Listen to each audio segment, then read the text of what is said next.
isang dahilan na hindi masabi. Am I going to answer, ma'am? You're asking me a question?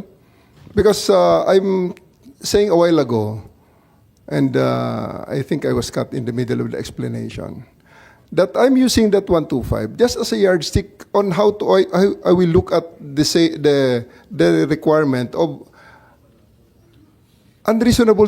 There's no reasonable delay Ang sabi po ninyo, supposedly. mamalasin tayo. Ayan mo, mga malasin naman kami pag hindi namin ginawa ang trabaho namin. Because how do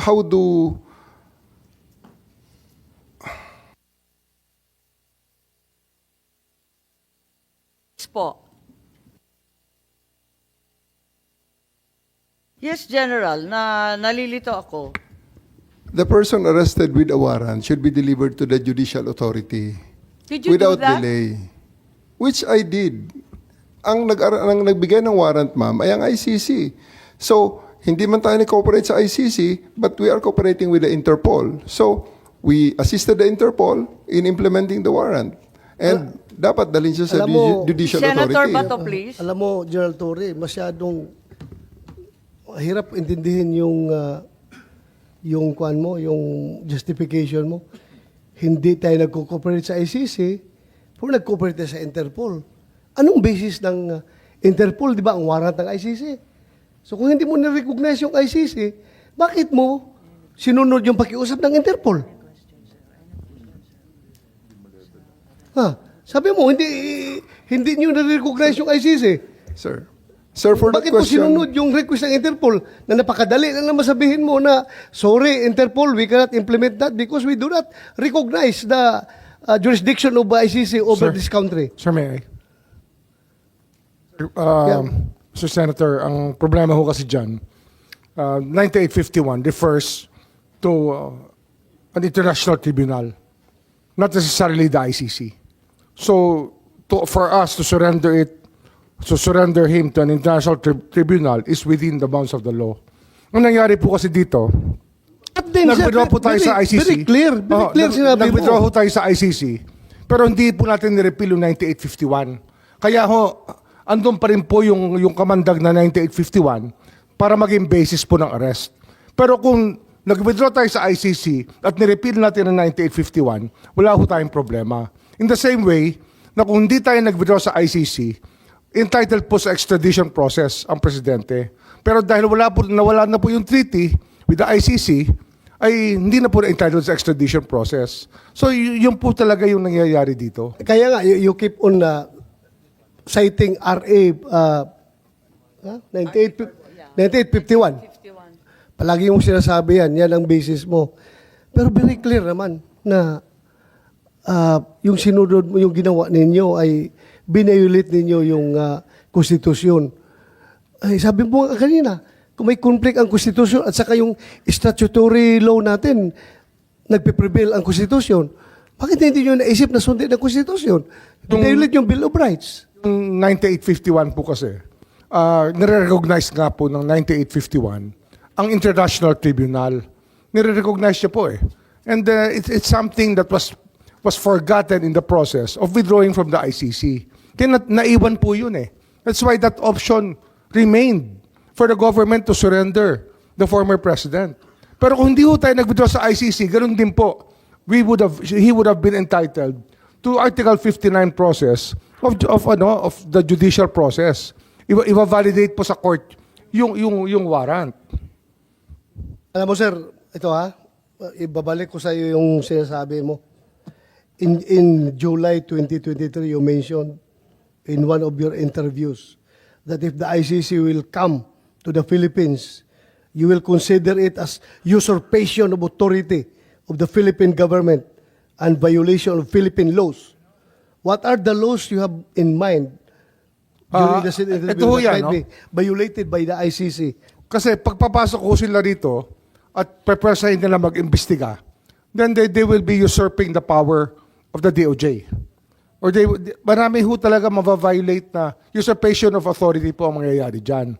Kaya nga, ano nga ang nangyayari po dito, ang ICC po ay hindi talaga ang kanilang kapangyarihan ay naiwan lamang sa individual at hindi po sa state. Hanggang ngayon po, wala silang power over our state. Ang Pilipinas po ay hindi saklaw sa ICC. Dahil nag-withdraw po tayo sa ICC. Pero yun na rin po ang dahilan kung bakit ang Pangulong Duterte ay hindi po kayang i-invoke itong provision ng ICC tungkol sa Article 59 sapagkat nag-withdraw tayo sa ICC, so wala na ho tayong treaty with the ICC. So hindi na ho applicable yun sa atin. Alam mo sir, ikaw pilit mong hinihiwalay, Madam Chair, yung tao at saka yung state. 'Di ba? Hinihiwalay mo palagi. Opo. Kasi may ICJ po eh. Can you define Kasi a ang state? ICJ po for the state. Sandali lang sir. What is a state? Ano ang elements ng state? 'Di ba? Ang element ng state is territory, people, sovereignty, ano yung pang-apat? Government. Oh. So yan ang state. Ngayon, bakit mo ihiwala yung population? Diyan sa Kasi state na yan. wala hong power over Walang government state natin. kung wala population. Wala hong power ang ICC over our government. O kaya Kasi nga hindi na ho tayo, wala na ho tayong treaty eh. Over our state. Kasi nag-withdraw po si President Duterte sa ICC na wala na po ang pwede nilang gamitin na kinakailangan pong dumaan po sa korte dahil nga may treaty. Kaya nga hindi ma-invoke ang extradition eh. Yung nga ho yung naging dilemma rito. Yung naging gamot ay naging problema.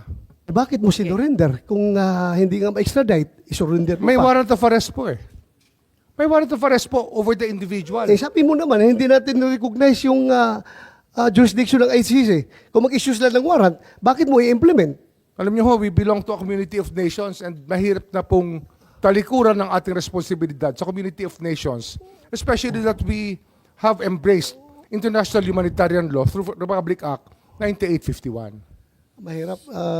Madam Chair, Balikan na lang natin si General Torre. O kung okay, Senator Bato.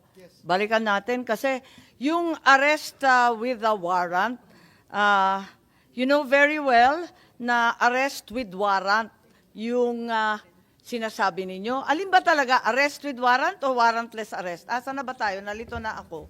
Di ko na We have a warrant, masundan ma'am. Sorry? We have a warrant. You have a warrant. But nevertheless, meron kayong sinasabing reglementary period. Ma'am, I'm just using it as a yardstick to define yung requirements sa arrest with warrant na delivery of the arrested person to the judicial authority na nag-issue ng warrant without undue delay. But in reality po, that yardstick does not exist. Yes, of course, ma'am. Kasi wala naman deadline pag meron kang warrant, di ba? I should have delivered him earlier, ma'am, actually, kung tutuusin. Oh, Kung Bakit hindi, lang ako, ma'am, earlier pa? kung hindi ako hinadlangan, ma'am, dapat nadala na kaagad yun sa eroplano. ganun ba? Yes, ma'am. Ilan ang aarestuhin ninyo? Isa lang naman, ma'am. E.S. Medialdea, Isa lang naman, ma'am. sino-sino pa, si Attorney Delgra. What's the real reason then? Kung hindi naman, sinabi ninyo, hindi naman talaga warrantless arrest. Wala naman talagang reglementary period. May warrant kami galing ICC. What's the reason for the rush to The Hague na hindi man ninyo madala sa isang husgadong Pilipino? As to the nuances of orders higher than Wala namang order sa time limit eh. on the Ang orders sabi given lang, to me. i-aresto, di ba? Yes, ma'am. Wala namang sinasabi ngayon na, now na. Meron bang ganon? I just executed the orders given to me, which is to arrest him and bring him to the plane that will bring him to the Hague, Hindi ma'am. pa rin yan ang dahilan kung bakit kayo nagmamadali. Ang taas-taas ng blood sugar ng tao, may edad na. Nakikita naman na hilong-hilo na. Natulog nga. Ba't nagmamadali-dalin sa Hague yan? Nadali na ninyo Arestado na ninyo Ba't pa ninyong pinipilit na bumiyahe na kaagad-agad? What's the real reason?